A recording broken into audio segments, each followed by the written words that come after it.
ก่อนเชิญห้างหาผัวให้ก่อนเนาะนั่นแล้วเอาลูกเคยอีกน้ำใดไฟสว่างละบาทนี่นี่แหละนี่ก่อนเชิญห้างก็หาลูกเคยพร้อมนั่นแหละมันบ่โดนดอกนั่นอันไรก็ให้ลูกหาให้อยากได้ลูกเคยอีกให้เฮาหาลูกเคยให้บ่ได้ตัวมักเติมก็ให้เฮาหาใส่เด้บาทนี่เอ้ยตามลูกเข้าก็ได้รถน้ำมีแล้วน้ำยังท่านมีผัวหั่นขมังทะเลเฮากับบาทนี่แล้วการบาทนี่เฮ็ดจังได๋ขมังบ่ได้ขมังแล้วคนรอเห็นคนคือลายแล้วขมังอยู่แล้วแม่นบ่บอดแล้วขมังแล้วนี่ตำดาราโอ้ยการได้คนแม่นบ่เอาถึงเทื่อรอบ่มีเงินใช้ได้ใช่รอบ่มีเงินใช้ได้ใช่มันโอเคตนะรอบ่มีเงินใส่ก็ยากเข็นไปใส่ก็ไปนำกันเฮ็ดเวียกก็เฮ็ดนำกันมีความสุขขอแต่ว่าให้ฮักให้แพงกันว่าสั้นๆเนาะคนมันไปกันเอาคุณด้วยเอาคุณ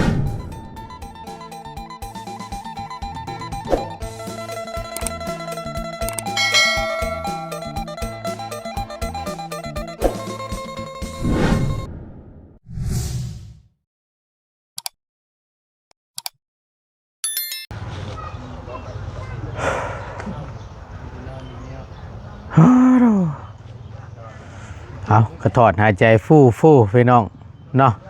อากาศมันร้อนแท้ร้อนว่าโอ้ยร้อนแต่ว่าจะเป็นอย่างไรในเด้เนาะพี่น้องอยู่ทางฝั่งไทยและก็ต่างประเทศก็สิร้อนคือกันอยู่บ่หรือว่าจังใดอยู่ฝั่งลาวนี่ร้อนเด้อพี่น้องเด้ออยู่ประเทศลาวนี่ณตอนนี้เนาะอยู่เมืองเซโปนแขวงสวรรณเขตอากาศฮ้อนอบอ้าวแห้งพี่น้องเลยเบิ่งก่อนมื้อนี้องศาเพิ่นเท่าใดบุนี่ชุดดีพี่น้องเลยป๊าด37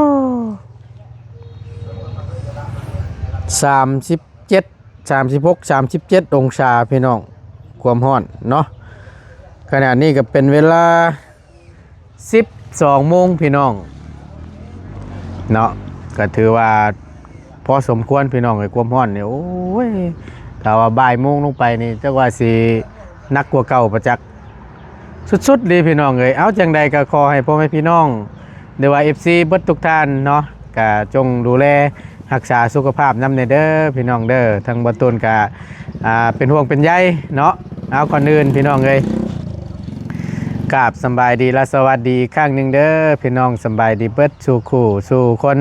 พบเจอกันกับบ่ตูนเนาะกสิมาแปลกๆแนวนึงมื้อนี้ก็ได้พอดีแว่นนี่ก็จะแม่นบ่คุ้นหูคุ้นตาคักทั้งบ่ตุนพอได้แว่นนี่แหละกันแดดแนวนึงพี่น้องแต่ว่าบ่ได้ใส่นี่มันปัดป๊าเจ็บตาพี่น้องก็สู้แดดบ่ได้มันแสบตาทั้งบ่ตุนก็ได้เคยใส่แว่นเก่าของบ่ตุนนะฮักพี่น้องเอ้ยตัวนี้แหละฮักตัวอันค่ำเพิ่นนี่ตัวนี้ฮักก็เลยบ่ได้ใส่ซ้ำตัวนั้นก็ได้ใส่ของหมู่รถมันคือจังว่าคือบ่เข้ากับเบ้าหน้าเจ้าของนะมันรถคือจังว่าจังใดอยู่นะพี่น้องเอ้ยเอาก็ใส่ไปก่อนชั่วคราวเนาะเพราะว่ามันสู่แสงแดดมันเจ็บหูเจ็บตาพี่น้องเดี๋ยวทั้งประตูสิเข้าไปมันหาทั้งน้องน้ำเพิ่นก่อนบ้านนี่พี่น้องเอ้ยใส่แล้วเรียบร้อยเนาะเรื่องบานประตูก็ได้ต้มม่อมอยู่บ้านนี่พี่น้องถ้าสีขาวตัดบ้านนี่โอ้แต่ละหลังงามเนาะพี่น้องเพิ่นก็ว่าเนาะเรื่องพื้นเรื่องไผ่นี่แหละพี่น้องทั้งบ่ตูนกับบ่ได้มีได้แจ้งให้พี่น้องรับรู้อีกเทื่อนึงพี่น้องบ่มีจักดิเนาะแต่เรื่องห้องน้ำน้องน้ำนี่ก็บ่มีทั้งบ่ตูนก็ได้แน่นอนแหละพี่น้องไอ้ไร่เฮือนใหม่นี่ก็โยสิ่งที่สำคัญนี่ก็ยามกลางค่ำกลางคืนก็แม่นหลักๆกับห้องน้ำมันแหละเนาะแต่บ่มีพี่น้องทั้งบ่ตูนเบิดแล้วงบเบิดแล้วเด้อพี่น้องเด้อเบิดในวงครบและบานประตูนี่อยู่ในสำนั่นพี่น้องเลยทางประตูบ่มีแล้วบานนี่เนาะเอาเดี๋ยวไปเบิ่งไปชมน้ำกันทางประตูซื้อสมมาละมาตอนมาฝากเนาะบ่ได้ซื้อเอ็มร้อยหรอกซื้อสมมาละมาสู่กันกินมักเกี้ยงหรือว่ามักสมนี่แหละมาสู่ทั้งไอ้สร้างหรือว่าทั้งน้องน้ำสาวงามเพื่อนงามละบาทนี่เนาะสิว่าน้องน้ำเพื่อนเซกับโบแมนได้บาทนี่พี่น้อง แต่น้องเพิ่นก็บ่เคยลืมเนาะถึงสิได้ใหม่ก็ยังบ่เคยลืมว่าซั่นไปเดี๋ยวเอาส้มไปให้เพิ่นก่อนแล้วถามเพิ่นกินข้าวกินน้ำกับหยังมื้อนี้พี่น้องเดี๋ยวทางบ่ตูนสิแวะหาทั้งสาวเพชรเพิ่นอยู่มีเวลาก่อนเนาะไปพี่น้องโอ้แล้วต้มม่อมละบาดนี่โอ้ยกักกะลีนี่เนาะโอ้ยลูกโตนโทรศัพท์พี่น้องไอ้ทางบ่ตูนก็ได้ฮ้อนแท้ฮ้อนว่าย่านแต่มันระเบิดแล้วคำเป็นแนวนี้เนาะเอาเดี๋ยวไปเบิ่งการพักเพิ่นก่อนบาดนี้พี่น้องไอ้ปลูกหยังแน่แล้วอันนี้โอ้เฮ็ดอัตมอมอยู่จานอย่างนี้นี่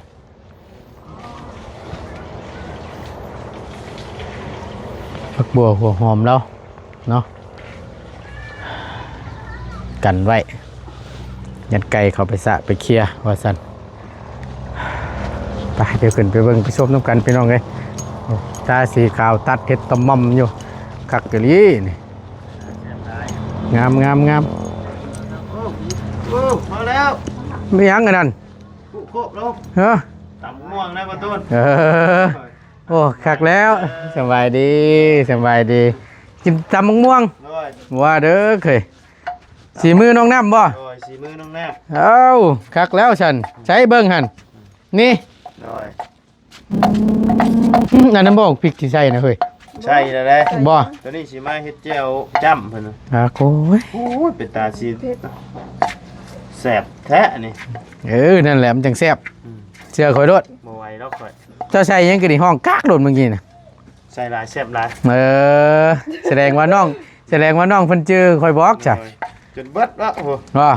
จะใส่เบิดชาหน่อยเดียวนี่ ใส่ ยังตัวนั้นเด้เห็นว่าก็ได้เนาะ ตำไปสู้ยังนี่สู้ช้างกินบ่ แม่น อ ชากินส้ม ทั้งช้างทั้งเฮาแล้วเหรอว่าน้องน้ำเหรอเฮาก็อยากคือกันติ ข่อยคือสิเอาน้ำบ่ได้ดอกแดงยังครึ่งอยู่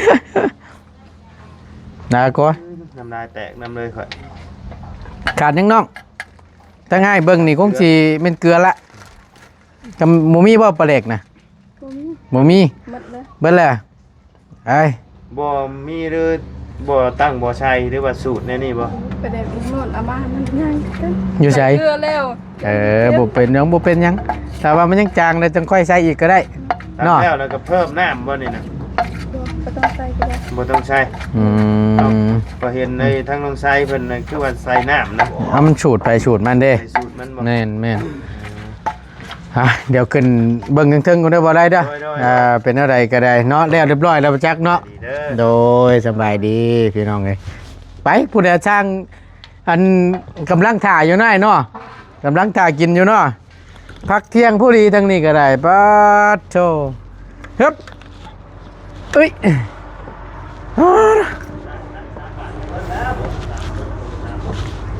เอาใส่คือเงียบแท้เนาะสมอยสิมิงอยู่นี่พักผ่อนผู้ดีนี่โอ้เหยียดแนวผู้ดีเนาะเอาสบายดีนายเด้อ นอนโลดบ่เป็นหยังหรอกนอนโลดฟักเที่ยงได้เอาบ่มีหยังได้ชมได้มื้อนี้เด้อมาต้อนเด้อพากันกินข้าวแล้วได้หยังกินมื้อนี้ปลาลาบปลาอีกบ่ปลาฮะปลาปิ้งเมื่อวานนี้ลาบปลามันก็คักแล้วได้กินแต่ปลาเนาะ หากันแล้วจังโมงอันนี้ใส่บานประตูนี่นะบ่โอ้ถือว่ามื้อนี้นะแม่นปิดจอบนะในส่วนนี้เนาะยังเหลือแต่เฮ็ดบันไดบานนี่เนาะบันไดนี่ก็เพิ่นให้เฮ็ดต่อบันไดเห็นบ่หรือว่างบเทหยังยังบ่ได้มีบ่อ๋อบ่แม่นบ่อื่นเนาะเดี๋ยวว่ามื้อนี้บ่สิทันอยู่บ่มื้อนี้ บ่เห็นชายบ่เห็นหยังเลยผู้ใดเลย อ๋อชายแห่ชายก็ยังบ่มีเนาะ มือกันได้แล้วสองคนติดบ้านสองคนอยู่นั้นบ่ได้เราทาน มันขาดในช่วงนี้นำแน่จังว่าแหละพี่น้องเอ้ยในส่วนนี้ก็จักสิว่าจังใดเนาะทางบ่ตูนบ่มีคือว่าแหละถ้ามีในส่วนนี้ก็สิสั่งแห่สั่งทรายสั่งปูนมาสลอกบ่มีนํช่วงนี้ก็ได้ ชื่อสมมาต้อนมื้อนี่อากาศมันร้อนๆสิแก้ไปน้ำแหละ คักๆบาดนี่เนาะทั้งนี้ก็สายท่าทั้งนี้เอากระคักเด้อช่างเด้อ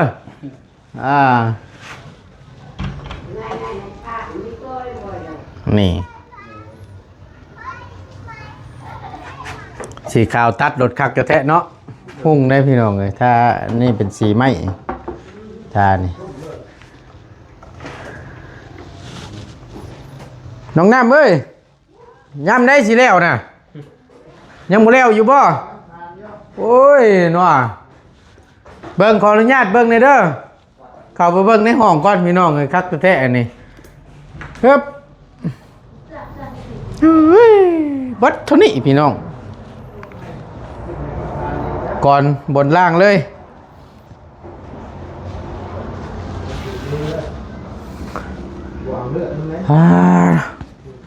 ฮ้อนอะดิ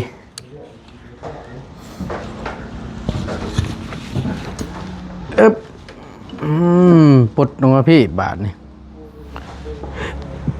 ใช้เพิ่นติดระเบิดนั่นน่ะยังอยู่เนาะพี่น้อง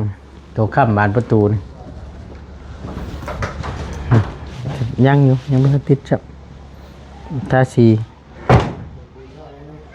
ปึ๊บ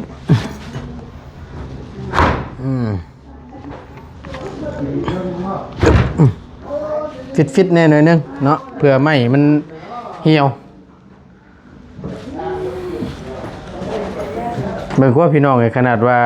ทั้งอ้ายช่างแล้วเฮ็ดให้มันชิดได้นี่บ่แล้วยังห่างวะไม่มันแห้งกันนะถือว่านั่นอยู่เบิ่งแต่ละอันว่าดึงใส่คักเลยได้นี่บ่ตูนกำชับอยู่ได้อันตัวนี้นะนี่ก็ถือว่าโอเคอยู่เนาะอยู่น้ำไม้พี่น้องเลยช่างคือห้อนแท้นี่เช็คเบิ่งก่อนยังเหลือตัวนี้ยังบ่ทันเจาะเนาะ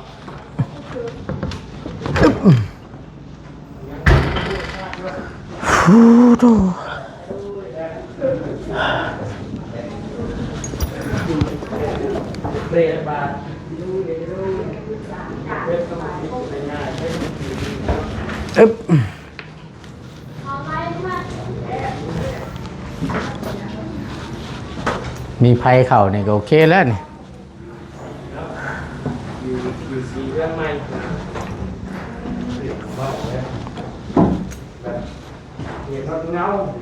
งามพี่น้องเลยโอเคอยู่เนาะ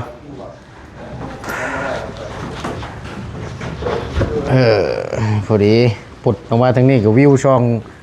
เบิ่งแบ่อันกินนั่นบาทนี่เบิ่งแบ่กินมันบาทนี่พี่น้องเลย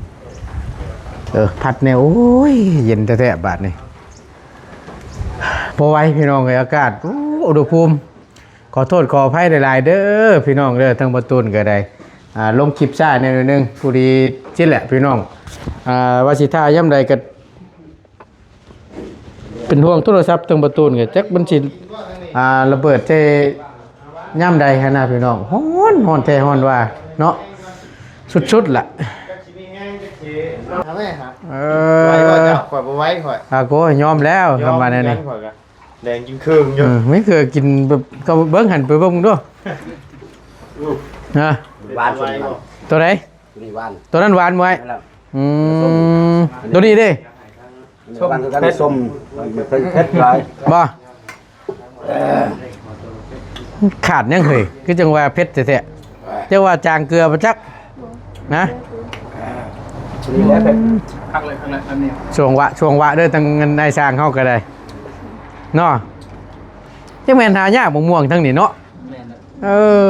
ต้นเพิ่นกันเลยพี่น้องมีบุกี้ต้นหนึ่งน่ะอันก็ต้นหนึ่งน่ะม่วงกระชอนั่นมาอยู่ทางบ้านบ่ได้เยอะไอ้กุ้งคือจะมาหาเจอไอ้กุ้งแต่สลามไงอ่ะดิbữa nay không trả nhỏ bữa trả đâu ấy không trả nhỏ không trả đâu nữa chưa trả lớnแปลว่าบัดนี้แปลว่าเราว่าคอยไม่ได้กินข้าวคอยแห้งกินส้มกินส้มแล้วได้กินข้าวแล้วได้กินส้มกินข้าวแล้วบ่ได้กินส้มกิน ข้าวไปกิน มันอิ่ม อืม ชวนวะเลยชวน ช่วงว่าๆได้หน่อยเนาะ วะเลยโอ้ยตึกเลย เออบัดตัวนี้ เป็ดนี่เบิ่งเลยปวดท้องอยู่เลยแดดลงน้ำไปพูดนี่ลงน้ำเอาใบไม้ตัวเล่มันแดดกันนี่ เออเอาไปไหม้บ่ไปไหม้บ่รุ่นนะ มันเพื่อได้หมูแลนไปเลยดูท้องหนักไปแน่ โอ้ยจังเป็นยากเนาะลำบากกันแต่ใดพี่น้องห้องน้ำหมูมี่นี่เนาะเบื่อสิฮ้อนนะป้าโต เต็มทรงแล้วทันแลนนั่น มันสิหวดลงตามชงแน่เนาะเอาน้ำใดก็ว่าแตะเหงื่อไหลตามแก้งตามคาบ่แม่นแน่เนาะโอ้ยเอาพี่น้องเอ้ยก็ห้องน้ำเพิ่นก็พุ่นละอยู่นู่นโคกพุ่นละเนาะนู่นปลามันพุ่น ติดกับแคมมันนั่นแหละ ผู้นี้ล่าไปใส่ปุ๋ยมันเด้ย เออพอดีแล้ว เขาท่าอยู่ เก่านั่นว้ายเมาหรือเก่านั่นลายคนไปมันมัน เยอะวีอะไร มันมีหมูใครได้หมูกิน เออ มันก็ไม่ได้หมูยังเลยมีอยู่ มันรถอุดมสมบูรณ์ ยังอยู่คือเก่าอ่ะติมันรถเก่าแฟนรถ มีแห้งมียังกันกูก็แห้งกูไม่ได้แห้ง ครบไปเลยโอ้ยเนาะเมื่อยนำเลย กูเวียดนั่นแหละ พอแห้งอีกเนาะหมูแอนยังได้เอาอ่ะ น่าซ้ำเนี่ยเป็นซ้อมเลย ชามได้ ซ้ำเลยสิเท่านี้ กินเหล้า ต่ ต่ อ อ ไปพูดมัน เบิ่งได้เนาะตั้งแต่ปัดไปปัดตื่นของเจ้าของนะบ่แห้งนั่นน่ะที่ว่ามึงไปมาวางกับลักไว้นี่เอาอีกแล้วน่ะโอ้ยบ่แห้งอีกละ บ่ไหวพี่น้องเอ้ยเห็นแล้วก็เบิ่งช่วงชีเว้าขอโทษน้ำอร่อยปากลำบากตูดโลดนั่นนี่ มันสิแสบได้บ่แม่นหยังดอกมันเผ็ดแห้งอ่ะน่ะเผ็ดอยู่ว่าอ้ายพอดีเนาะใครอยู่กับว่านั่นน่ะนั่นแหละมันเผ็ดกับฮะ แล้วเลยเดี๋ยว แล้วเลยติบ่มียังบ่บัดนี้เบิด ทานักชายเนี่ย ตาแห่ตาชายพอดีถามเนี่ยน้องน้ำอันนี้ไม่นี่แหละ แล้วมันบ่แล้ว อันชวนตัวแห่ชายนี่ อันทีมงานได้ไปรับผิดชอบ เบาเสียง อ๋อบ่เสียงรับในส่วนนี้ เลย บ่เสียงได้สั่งมาแล้วบ่ ยังหมู อืม เบาเสียงเมื่อแล้ว เมื่อไร เลย มีแต่ถ่าก่อนได้ซะเนาะ เลย ถ่าบ่เสียงขึ้นมาก่อนซะชายแห่ผูน ปูนมีแล้ว ผูนน่ะมีแล้วบ่ เลย ยังเดือแต่แห่กับชาย ก็เดือดแหย เมา แต่เมายังบ่มี หิน อืม มังอย่ายุ่งแต่ละอย่าง ว่าหินนี่เข้าใจกันว่าแต่ว่าแต่ว่าแห่นี่พังยากเนาะต้องให้ว่าให้เบิดได้คำบอกนี่ ใช่บางคนเข้าใจอยู่แล้วบางคนบอกเข้าใจ แมนหินแห่สิว่าง่ายๆก็ได้เนาะ เอาปกติเพิ่นพี่น้องเนาะฮ้อนแท้ๆพี่น้องเอ้ยกะฮ้อนแท้ๆ ก็เตานะ เบายาวมาแจ้งข่าวดีบ่มื้อเช้านี่ โดย ส่วนใด ได้หลัง ไผผ้าแม่นบ่ โดย เอาพี่น้องเนาะก็สิได้ไปฟ้าใส่เฮือนแล้วบาดนี่ใครอยู่ดอกเสามันก็บ่ได้ไกลเนาะ โดย นี่อยู่หน้าบ้านเลย ยิงจวดเข้ามานี่เคเลยอันนี้เพิ่นก็คอมเมนต์มาบอกอยู่พี่น้องเอ้ยก็งบเรื่องไผเด้อบ่ตูนเด้อว่าซั่นก็พอดีมีมาแล้วบาดนี้ทั้งเบาเหยาวเนาะมาสดๆร้อนๆเลยมื้อเช้านี่เห็นอยู่กับพานทั้งบ่ตูนนี่แหละพี่น้องแต่เพิ่นก็บ่ได้บอกหรอกว่าค่าหยังในส่วนใดหั่นนะก็สิว่านี่พอดีเบาเหยาวมาแจ้งว่าเป็นของน้องน้ำว่าซั่นเอาดีใจน้ำเท่านั้นแล้วเนาะ โดย เห็นได้ไฟล่ะเป็นหยังจังให้เมื่อวานนี่คือจังว่าให้คักแท้ๆ ดีใจ นะ ดีใจ ดีใจ โดย ดีใจที่ได้เฮือนใหม่นี่บ่ โดย ก็จะว่าอ้าวเป็นหยังอีกบาทนี่ว่านะพี่น้องเอ้ยเห็นในคลิปเบาได้เพิ่นหลอกเนาะ ก็คือจังว่าเกี่ยวกับเพื่อนบ่เพื่อนดินนี่บ่ โบ นะ ดีใจมีเหือนไหม อืมดีใจมีเพื่อนใหม่ โดย ได้เฮือนงามคือหมู่ละบัดนี้เนาะ โดย สุดแล้วมูลค่าเพิ่นนี่ก็บ่แม่นว่าของค่อยได้พี่น้องเอ้ยคันชำนี่ยังเบิดโมเมนต์น้อยๆนี่ก็ได้เอาดีใจน้ำทั้งง่ายก็ได้เด้อ โดย ทั้งวัดทั้งมวลก็เป็นบุญนั่นแหละพี่น้องเลยเว้าง่ายๆซะเนาะบ่ตูนเชื่อว่าบุญได้เคยเฮ็ดร่วมกันกับทั้งผู้ใหญ่เพิ่นพุ่นแหละแต่ชาติปางก้อนพุ่นปีนี้ตกมาชาตินี้ก็มาอันทดแทนบาทนี่เอาสั้นซะเนาะ โดย เอาเฮาเสื้อได้ไดไอ้ช่างเลยตั้งแต่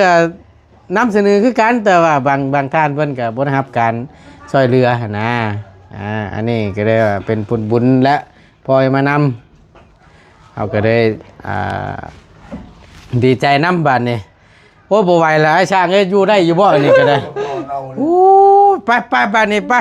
ลงข้างล่างผู้เฮาหมู่อ้อนนั่นดิเจ้าน้อยก็แตกซะแล้วเนาะไว้จับเจือแหละเฮ้ยเนาะเอาพักผ่อนเด้อสร้างเด้อยังเหลือตัวนี่เนาะตัวเกาะตัวนั้นเนาะช่วงแรงๆนี่ก็คือสิแด้วอยู่ดอกพี่น้องถ้าทั้งบ่เสียงขึ้นมาก่อนว่าซั่นเป็นหินเฮทรายเนาะเสียงเพิ่นรับในส่วนนี้บ่ยาวค่าฟืนค่าไฟพี่น้องเอ้ยลงมาข้างล่างพี่ไข่น้อยๆเนาะ เย็น คือ อัดอยู่ฟ้าแล้วนะมันอัดแล้วก็ลมมี ชุดเดี๋ยวดี ลมใครๆนั้นนอนฮอนมีลม นั่งยิ้มเปื่อยอยู่ทั้งนี้ นี่มันก็ดีใจด้วยความสุขแหละ เนาะ ได้เงินอยู่ สบายดี เมีย โดยสบายดีเด้อน ำไหลไฟสว่าง ก่อนเชิญห้างหาผัวให้ก่อนเนาะ นั่นแล้ว เอา ไปแล้วลูกเคยอีก น้ำใดไฟสว่างละบาดนี่ นี่แหละนี่ ก่อนเชิญห้างก็หาลูกเคยให้พร้อม เอานั่นแหละ ให้ลูก บ่โดนล็อก ให้ แล้วนะ อันไรก็ ให้ลูกให้อยากได้ลูกเคยอีก ให้เฮาหาลูกเคยให้ เลย บ่ได้ตัวมักเติมก็หาย ให้เฮาหาใส่เด้บาดนี่เอ้ย ตามลูก ไปเข้าก็ได้รถ น้องน้ำมีแล้วน้องน้ำยังท่านมีผัวหัน ขมังทะเลเฮากับบาดนี่แล้วการบาดนี่เฮ็ดจังได ขมังบ่ได้ขมังแล้วคนรอเห็นคนคือลายแล้วขมังอยู่แล้ว แม่นบ่ บอดแล้วขมังแล้วนี่นี่ก็เป็นตำดาราโอ้ยการได้คนเนี่ย แม่นบ่เอาถึงเทื่อรอบ่มีเงินใช้ได้ใช่รอบ่มีเงินใช้ได้ใช่ มีเงินใส่กันโอ้มันบ่เกี่ยวกันนะ ๆรอบ่มีเงินใส่ก็ยากเข็นไปใส่ก็ไปนำกันเฮ็ดเวียกก็เฮ็ดนำกัน มีความสุข ขอแต่ว่าให้ฮักให้แพงกันว่าซั่นๆเนาะ แม่ คนมันไปเหมือนกันน่ะ เอาคุณรวย พักงน เอาคุณรวย ก็ แบบ นำกั เขาไปนั่น มี ไป เงินมีคำก็ดึกขึ้นมาอีกเอ้าผมบ่มักตัวนั้นซะ ยากแล้วเนาะตัวนั้นเนาะเฮ็ดจังได๋ชาวบ้านนี่ทั้งเฮาก็ยากอยู่แล้วก็บ่เพิ่นหาคู่ชีวิตนี่ ผัวบ่ได้เห็นซ้ำ นะ เป็นเดือนผัวจะไปใส่อีก เนาะบ่แฮงแล้ว บ่มีข้าวกินก็เฮ็ดนำกัน หาเองเท่านั้นแหละเฮ้ย บ่ยังบ่อยาก ฮะ ยังบ่อยาก ยังบ่อยาก โดย ยังบ่อยากไล่เนาะ มีตินี่ก่อน อ่า ยังดูนี่ก็โอ้ยบ่อยากเอ้ย เออ บ่อยากบ่ถึกตา ยังบ่ถึกใจเพิ่นเนาะ เพิ่น แม่น โอ้ยบ่เกี่ยวเอ้ยจวดเลยได้ จวด ไปสู้เลยได้ เอากับเบิ่งกันไปนั่นแหละเนาะหาเบิ่งมันถนอดมือฮอดยามตั้งเอ้ยว่านี่ก็เฮาก็บ่จักกุมหาแล้วก็หาได้อื่นหาได้อยู่เฮาน่ะ ถ้าว่าหาอันลูกเคยให้นี่เฮายอมตัวนี้เด้อบ่จักกุมหาอีหลี ให้ชาวน้ำได้ผัว อยากให้ลูกสาวได้ผัวอยากได้ลูกเคยเด้อบ่เจ้ากะ เลย เอาตั้งเทื่อว่า กูตังเข็มกูชอบเม็ด บ่ถามเลยตั้งเทื่อว่าหาลูกเคยแล้วผัดลูกเคยบ่ได้มาอยู่เฮือนนี่ผัดลูกสาวเมื่อผู้ใช่บ่ซะ ตามใจลูกกันแล้ว ถ้าสมมติว่าหาลูกเคยให้ได้ปุ๊บลูกเคยมาอยู่เฮือนนี่เลี้ยงพ่อเฒ่าแม่เฒ่านี่ใครอยู่ผัดลูกบัดเอาแล้วผัดลูกสาวมาอยู่เฮือนกับผู้แม่นบ่ล่ะ แม่นแหละ มันก็คือเขาแหละเนาะน้องน้ำแม่นบ่ แม่ เจ้าสิเมื่อยอยู่บ่ ยังบ่ฮู้ ยังบ่ฮู้ ดู ถ้าอันถามนะให้ถามนะถ้าสมมุติว่าแบบเฮาบ่เมื่อนี่ก็ได้อยู่บ่ บ่ก็คนเราเทิงเขาบ่เขาเมื่อมัด ทุกคนเลย แม่ เอ่อ แบบเขามีเงินมีคำอิหยังเขาเมื่อมัด อืม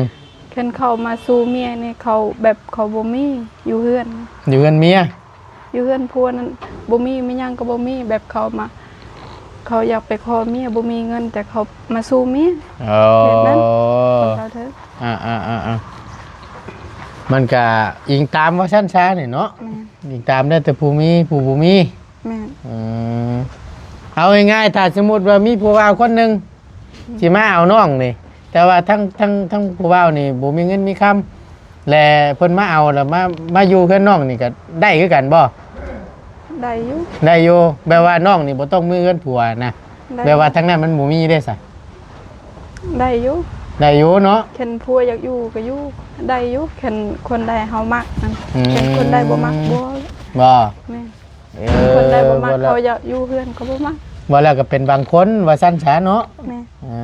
แสดงว่ามาได้อยู่ฉันพี่น้องไงหากแต่ว่าลักๆส่วนหลายเลยเนาะทางหีดคลองทางพี่เนาะมีแต่ผู้หญิงนี่ไปอยู่เพื่อนผัว แม่ ส่วนหลายเลยเนาะ โดย